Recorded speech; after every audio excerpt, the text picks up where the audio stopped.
हिकिड़े दफ़े हज़रत अली बिन अबी तालिब कमेल बिन ज़ियाद खे हथ खां वठी हिकु क़ब्रिस्तान जे किनारे वण जे हेठां अची वेठा। पाण फरमायाऊं त ए कमील बिन ज़ियाद ही इंसान जी दिलि थां वांगुरु आहे, तंहिं करे बहितरीन दिलि उहा आहे जेका वधीक महफ़ूज़ रखण वारी हुजे।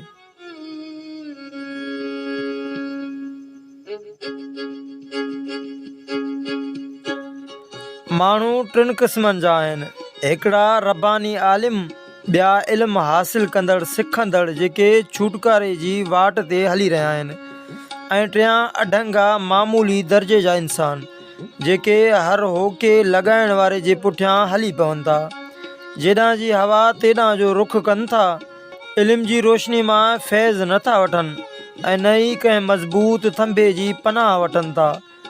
इल्मु माल खां बहितर आहे।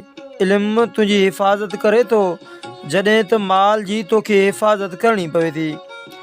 इल्मु अमल ऐं इन्फ़ाक़ सां वधे थो जॾहिं त माल ख़र्च करण सां खुटे थो। माल गॾु करण वारा मरी विया पर इल्मु वारा ज़िंदा आहिनि। आलिम इल्मु वारा हमेशह ज़िंदा या बाक़ी रहंदा। हिननि जी ज़ात दुनिया मां ग़ाइब रहंदी पर हिननि जो इल्मु ऐं अक़वाल हमेशह मौजूदु रहंदा।